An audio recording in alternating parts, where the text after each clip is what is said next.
Alhamdulillahirabbil alamin wa bihi nasta'inu ala umurid dunya waddin wa ala alihi wa sahbihi ajmain. Asyhadu an la ilaha illallah wahdahu la syarikalah wa asyhadu anna Muhammadan abduhu wa rasuluh la nabiyya ba'da. Allahumma shalli ala Muhammad wa ala ali Muhammad amma ba'd. Saudara-saudara, Bapak Ibu sekalian yang berhati mulia,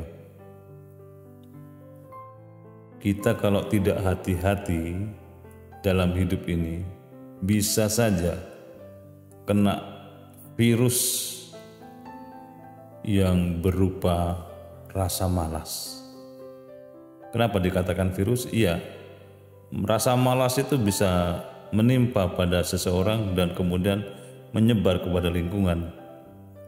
Kalau satu rumah ayahnya, kepala keluarganya malas melakukan sesuatu, maka yang lain akan ikut merasa malas juga.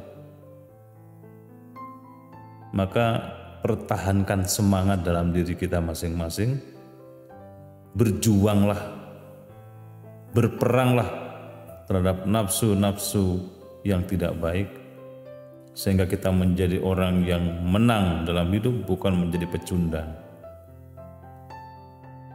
Suatu ketika Rasul Muhammad SAW datang ke masjid pagi-pagi. Nabi kemudian heran melihat suasana di masjid itu. Di masjid itu banyak tali bergelantungan. Kok banyak tali ini? Apa ini, kata Rasul Muhammad SAW? Ini ibu-ibu semalam ya Rasulullah salat lail di sini, kalau mereka capek pegangan pada tali ini supaya tidak roboh, supaya tidak jatuh. Jadi mereka semangat untuk menegakkan, melaksanakan sholat tahajud, sholat lail, sampai kalau ngantuk dalam sholatnya pegangan dengan tali itu supaya tidak jatuh, tidak roboh. Tapi Nabi kemudian mengingatkan, aku inilah Nabi, aku ini Rasulullah. Aku juga istirahat, aku juga ibadah, aku juga sholat, aku juga puasa, tapi juga aku istirahat, aku juga makan, aku juga beristri. Itu artinya para kaum muslimin yang berbahagia, Rasul mengingatkan kepada semangat dari kaumnya, dari sahabat-sahabat beliau, sedemikian luar biasanya, sampai diingatkan. Bagaimana dengan kita? Ini yang perlu kita perangi dalam hidup kita, rasa malas itu. Jangan sampai dengan kondisi minimalis sudah merasa maksimal dalam ibadah. Kita tidak perlu dilarang sebenarnya oleh Rasul, tidak perlu diingatkan karena memang kondisinya tidak layak untuk diingatkan. Marilah kita berupaya bangkit dari rasa malas itu untuk menjadi orang yang benar-benar serius beragama. Pada sisi lain Rasul Muhammad SAW mengingatkan kepada kita, capek-capeklah dalam ibadah. Karena orang yang capek dalam ibadah itu ada kemenangan di hatinya. Menang di dalam menaklukkan hawa nafsunya, menang di dalam menaklukkan rasa malasnya itu, dan kemenangan-kemenangan yang lain yang membahagiakan hati orang mukmin. Maka marilah kita berikhtiar. Berikhtiar terus menerus. Sadarilah bahwa umur kita terus berjalan menuju titik akhir kehidupan ini. Tidak berlaku surut, tapi kita terus melangkah. Waktu demi waktu umur kita semakin dekat, dan waktu tidak bisa diulang kembali. Kan ada sebuah buku yang bercerita soal waktu itu. Waktu sedang berjalan pelan tapi pasti, kemudian dipanggil, "Hai waktu, kembalilah ke sini, aku ada perlu denganmu." Kata sang waktu, "Tidak, aku harus berjalan terus. Sebentar saja, baliklah ke sini, seakan ada perlu yang sangat penting kepadamu." Kata waktu, "Tidak, aku tidak boleh berhenti, aku terus melangkah sampai tujuan terakhir, namanya kematian itu." Dan kita mengingat kepada perjalanan waktu yang kita lalui selama ini, Sudah berapa lama yang kita lakukan itu, yang kita lalui, yang kita lewati, sekaligus kita isi dengan kebaikan-kebaikan. Berapa banyak yang sudah kita tandai dari perjalanan waktu itu. Ingat lagi bahwa Nabi mengingatkan kepada kita, capek-capeklah dalam ibadah. Karena orang yang capek dalam ibadah, di hatinya ada kemenangan. Maka sahabat-sahabat Rasul Muhammad SAW dalam berfastabiqul khairat, berlomba-lomba menjadi yang terbaik menuju kebaikan, mereka serius banget. Saling cemburu satu yang lain, saling mengintip satu dengan yang lain tentang kualitas ibadahnya. Kalau si fulan lebih bagus, dipujinya, disampaikan ini calon penghuni surga. Itulah yang dialami oleh Alqamah, anak muda yang ibadahnya tekun, serius.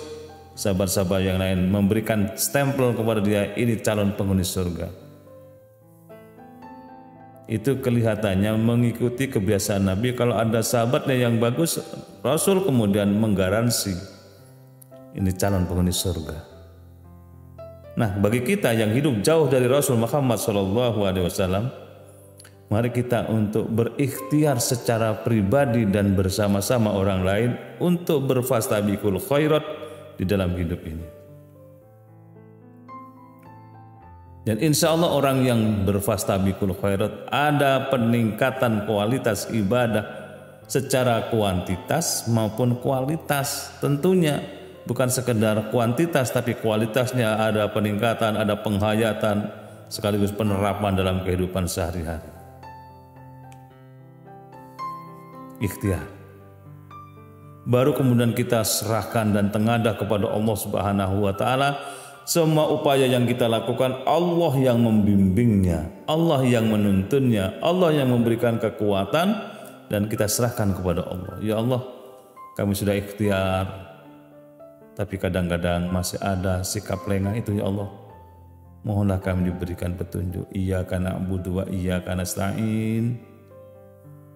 Ihdinas siratal mustaqim. Siratal ladzina an'amta 'alaihim ghairil maghdubi 'alaihim waladdallin. Hanya kepadamu ya Allah kami menyembah hanya kepada Allah. Dan kepadamu ya Allah kami minta pertolongan. Tolong kami ya Allah, tolong apa? Ihdinas siratal mustaqim. Tunjukkan kami ke jalan yang lurus ya Allah. Jalan yang memperpendek hubungan antara kami dengan surga, itulah jalan lurus. Jalan lurus adalah hidayah Allah. Jalan lurus adalah Al-Quran. Siratal ladzina an'amta 'alaihim, yaitu jalannya orang-orang yang telah kau beri nikmat kepada mereka, para nabi, para rasul, sahabat-sahabat nabi yang telah kau berikan kenikmatan berupa kemenangan agama. Ghairil maghdubi 'alaihim waladdallin. Bukan jalannya orang yang sesat dan bukan jalannya orang yang kau murkai. Doa kepada Allah secara tulus setiap saat supaya Allah tuntun kita. Baru kita mencari pembanding di sekitar kita supaya kita mengetahui di mana posisi kita dalam beragama ini. Carilah pembanding-pembanding orang yang seusia dengan kita, tapi ibadahnya jauh lebih dahsyat. Kalau kita membanding soal ilmu dan agama, cari orang yang lebih atas dari kita. Tetapi kalau soal materi, lihatlah orang yang lebih bawah dari kita. Orang yang lebih atas dari kita itulah orang yang perlu kita tiru perilakunya dan akhlaknya. Orang yang ibadahnya mantap kepada Allah itulah teladan dan contoh bagi kehidupan kita. Setidaknya memacu diri kita untuk bisa berbuat yang sama dengan dia. Dan orang yang ibadahnya mantap itulah yang dikatakan golongan orang-orang sedikit, orang-orang yang pandai bersyukur. Wa qalilum min ibadiyasy syakur, sedikit sekali di antara hambaku yang pandai bersyukur. Siapa mereka yang pandai bersyukur? Adalah mereka yang menggunakan nikmat Allah di jalan Allah. Mereka yang menggunakan nikmat semakin mendekat kepada Allah. Mereka yang menggunakan nikmat yang sedemikian banyak semakin tahu diri dan berterima kasih kepada Allah Subhanahu wa Ta'ala. Dan orang yang seperti itu jumlahnya tidak banyak. Tetapi kita supaya punya harapan, optimisme, dan ada hiburan-hiburan spiritual, ingatlah apa yang pernah disampaikan oleh Rasul Muhammad SAW. Kata beliau, seluruh umatku masuk surga. Seluruh umatku masuk surga kecuali mereka yang tidak mau, kata Nabi. Coba kalimat itu, seluruhnya masuk surga kecuali yang tidak mau.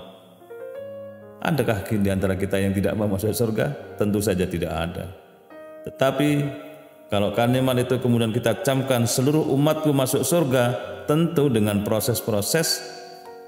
Wa may ya'mal mithqala dzarratin khairan yarah wa may ya'mal mithqala dzarratin syarran yarah.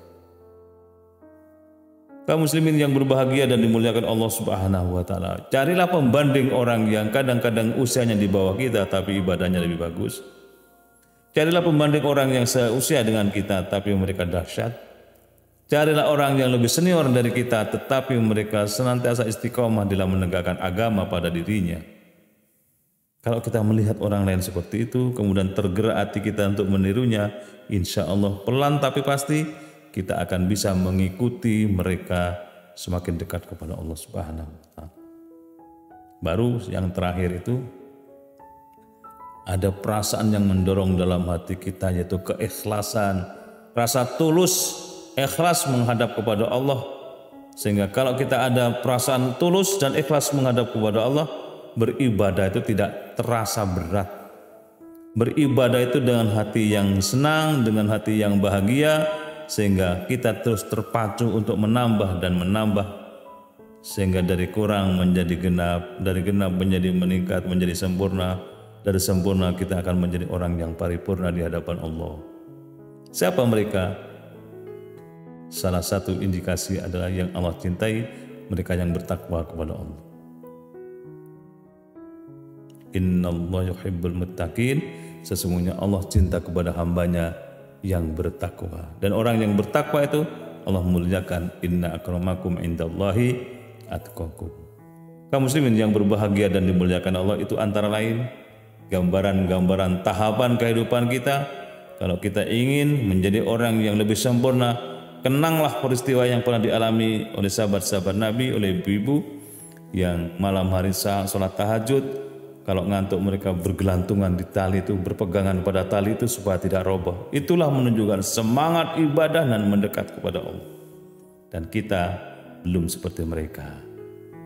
Maka mari kita akui diri kita penuh kekurangan, diri kita masih banyak hal yang perlu ditingkatkan, dan kita berharap Allah membimbing kita menuju jalan yang terpendek menuju surga Allah Subhanahu. Terima kasih, mudah-mudahan manfaat. Assalamualaikum warahmatullahi wabarakatuh.